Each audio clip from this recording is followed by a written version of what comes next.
Thank you so much for being here today with me, Carrie. With me is the Executive Director of American Grass-Fed Association, and I'm very grateful that she's taken the time out with me today from her busy schedule to do this podcast. So thank you very much for being here today with me, Carrie. Thank you, Michael. I really appreciate you giving me some time. Usually we like to talk about producers, but today we're going to talk about the organization, the association. Absolutely. So what is it that American Grass-Fed Association does? Well, a little background is that AGA started in 2003 in response to a label claim that the USDA was going to put into place to state that grass-fed could go on a label where the animals had been fed 20% grain, given antibiotics, given hormones, and being fed in confinement. And a very small group of very dedicated ranchers and farmers and met in Colorado and started talking to the USDA. And when it became apparent that the USDA was not going to do what we considered as these farmers and ranchers was a meaningful label claim, we told the government that we were going to do our own third-party certification. And they said, fine, as long as it meets and or exceeds USDA's definition. And so we worked with USDA from 2003 until 2007 and realized it just wasn't going to work that way. So we started our own certification program, and we are very proud of it. It is run by and was developed by producers, and it's a meaningful claim for the consumers, because it is what the consumer believes grass-fed is, which means animals are never in confinement other than when they have to be worked or sorted or that kind of thing, which ranchers do prudently. There are no antibiotics, no hormones, and that's not to say if you have an animal that needs to be treated that they're not treated. It's just they're taken out of the program. So, and good animal husbandry, and that's a word you don't hear a lot these days, but animal husbandry and people who care for their animals in that fashion are true shepherds of their flocks and their fields and their animals and husband them. Do you feel that we see a lot of animal husbandry not being practiced in today's agriculture? Well, true animals that should be out on pasture. They should be out allowed to graze all the time. So to say that the animals are being well cared for when they're not out on pasture is what the buzzword is now. Well, we're taking very good care of them. Well, they need to be out on pasture. They need to be eating things that they are designed to eat, ruminants, animals, and then with pork, and they're meant to be out on pasture eating grasses. They can turn cellulose into energy. We cannot do that. So it's a way for them to stay healthy and for us to have healthy products when we harvest them and put them on our plates. So what has your journey been like with American Grass-Fed Association as the executive director? I know you started this foundation, so what is it? I was part of the original 13 that met around that table that day in March in 2003 in Colorado. And it was a group of us who were very dedicated to the food scene and to ranching and farming in this part of the world. And we pulled together some really great experts about the subject. At that time, it was not as mainstream as it is now. And we sat around for probably 2 or 3 hours in the morning. And I was so intrigued by listening to these folks mimic what I had grown up. All right, because I grew up around cattle and on a cattle ranch and in South Florida. And all of a sudden I realized this is what I want to do. I want to be part of this. So from that original 13, we had a conference in Kansas, and 78 people showed up for that. And out of that, some rising stars in the grass-fed industry, some really iconic people showed up for that conference, and they're still with us today. And that's a real testament to that we've listened to the producer and we've listened to the consumer, and we haven't strayed too much from either way. So The consumer can still believe in the label, and the producers can still meet the standards and meet the criteria to produce good, clean, healthy food. And it's no wonder that we've seen producers with us for years and years, because every time I talk to them, they are singing your praises and how you have helped them, connect them to resources and helped be so helpful with them, especially new ranchers in getting started and learning the ropes. That being said, when a producer becomes an AGA member, what does that mean for the producer, and what are some of the benefits that they get out of that? Well, I'm here. I mean, there's an old saying, and my mother uses it. And sometimes she said, "You're only a reflection of what you see." And when these farmers and some of these newer producers come to AGA, and we pick up the phone and we talk to them, we want to talk to them realistically. We want to give them as much guidance as we can. We want to be a mentor. If I can't mentor them, then we have a group of people who can mentor them to make sure that they are able to do what they want to do in the pasture-based production with pasture-based production methods. We've got great people that work with them. So I'm very pleased to be part of that. And when AGA answers the phone, if we don't know the answer, we're going to find it for you. And for the producers who have been around for a long time, staying true to what they started in 03 and 04 and 05 and 06 and 07 when we came out on our own, and you look at that initial group, and we're still true to what they started years ago. So that's pretty much it. And I'm just thrilled that I'm still here, because it's been a labor of love. It's been a labor of a lot of things. It's a heritage for me to be able to sometimes in my head hear my grandfather and my great grandfather and my great uncles and stuff, and see things that they've said that we're now repeating. So the new generation is learning the old ways of doing things, and that's important. We haven't lost that. Absolutely. What do you perceive as the benefits that a producer gets out of putting that AGA label on their meat or their dairy products? Well, the labeling system in the United States is very inadequate.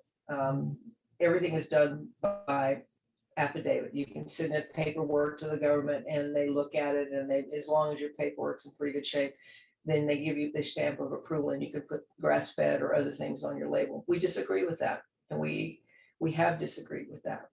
So when you see the AGA label on a package of product in the grocery store or in a farmer's market or at your co-op or wherever you're buying online, a lot of our producers do online, is that you know that farm has been inspected by an independent inspector every 15 months. And the reason we do it every 15 months rather than every 12 months is that way we get to see the farms at different times of the year, excuse me.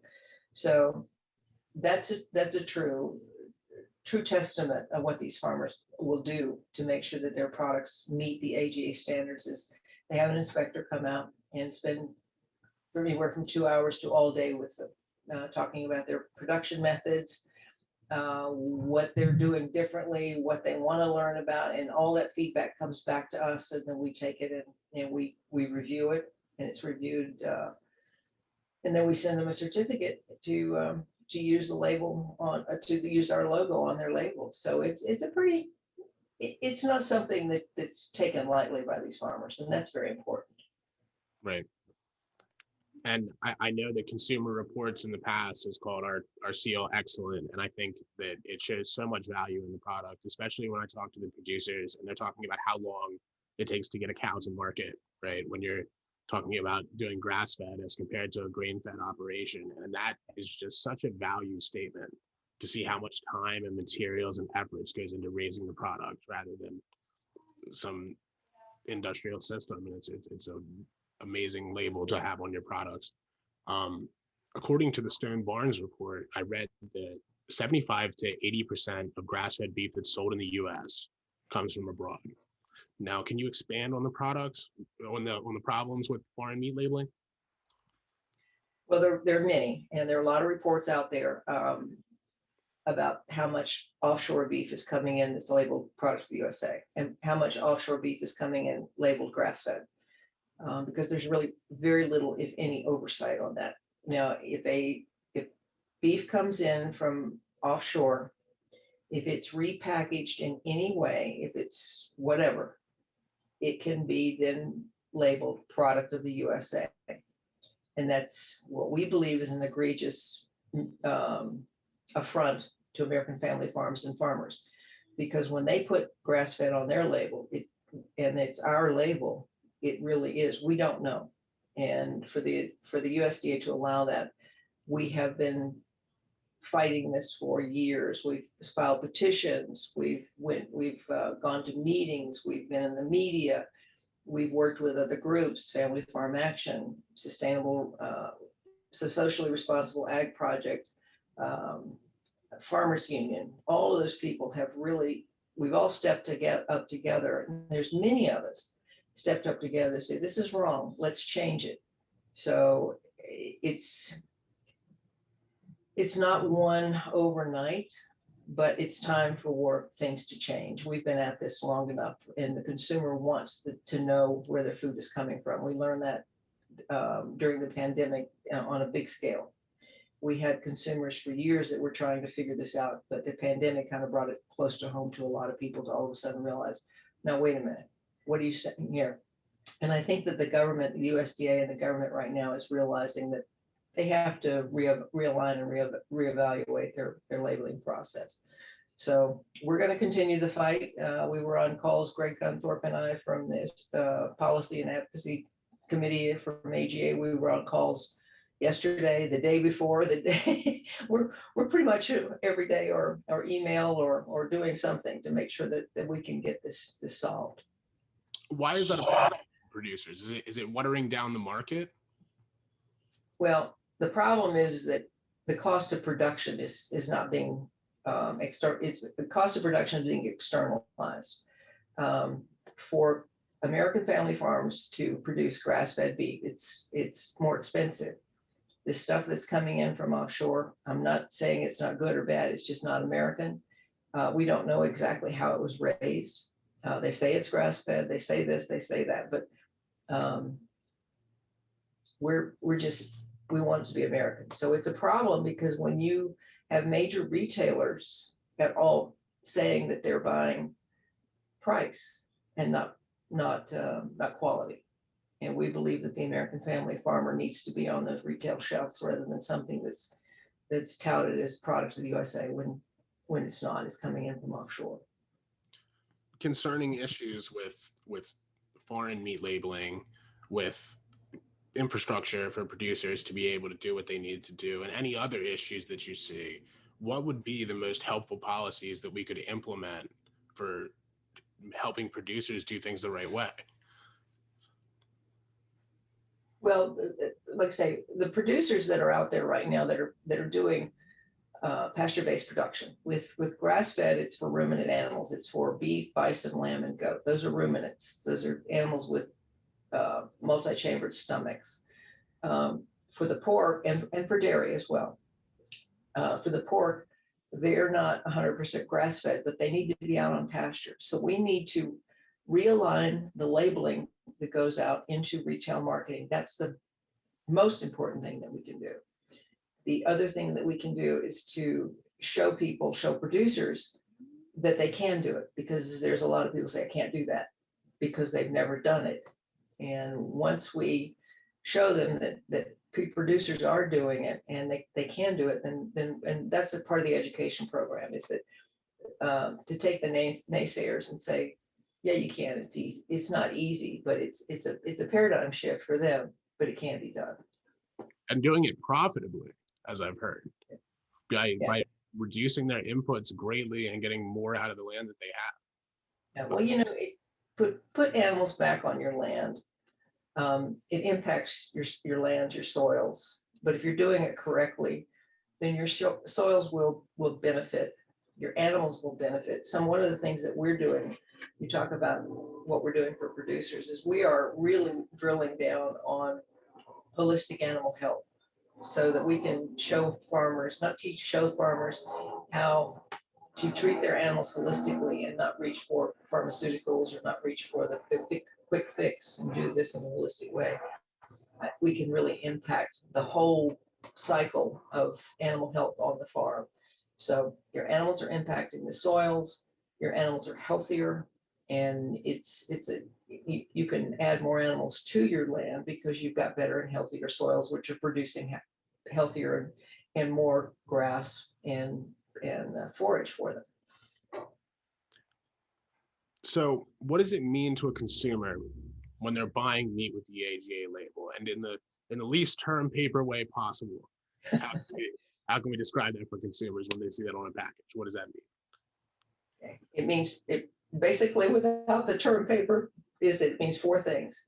When they see the AGA label, there's four basic tenets to the AGA label in a nutshell. It means 100% forage-based diet, no antibiotics, which we went over just a little bit ago, but treat the animal but take it out of the program, no added hormones, no confinement. Okay, and we talk about animal husbandry, and that's part of what we were talking about with holistic animal health, is that we're treating those animals the way they were designed to be treated. They've been here a long time, and we don't need to change the way they're supposed to do things. And how can consumers get their hands on this meat and the dairy products, most importantly, from their AGA certified producers nearest them? Well, we're very pleased. We have two dairy labels. We have Horizon has a small part of their program that is 100% grass-fed, and they have our logo on grass-fed milk.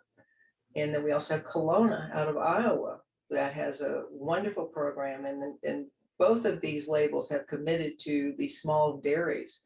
And looking at some of these dairies that they're supporting, some of these dairies are still hand milking.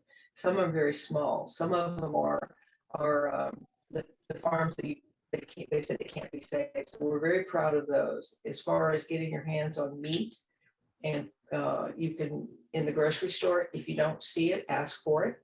And if somebody says, well, we have this grass-fed, then you need to say, yeah, but I want the certified stuff, like you see other certifications. Ours is very well recognized.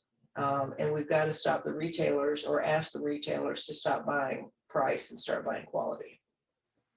Absolutely. I think the consumer demand. And the other thing that we should be doing, and this came up on our call yesterday, is we really needs to start working with these farmers and these ranchers that are doing it correctly, and stop buying and putting it into the federal programs that they oversee, to say, no, it's not going to be the lowest price. It's going to be quality from American family farms and farmers, to decentralize those feeding systems.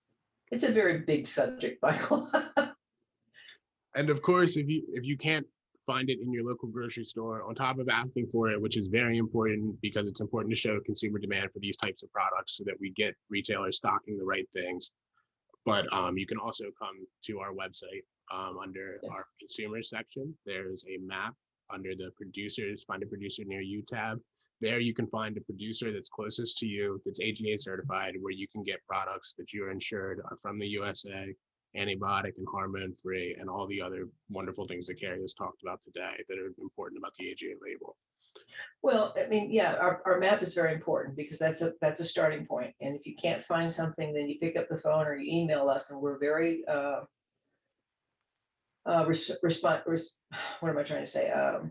responsive to getting back to people and say, I can't find it in my area. And then we'll work with you to find something. Now, a lot of our producers ship and they sell online, and it's an alternative to the way going to the retailers, because at this point the retailers are just, give me the cheapest thing you can find in a lot of cases.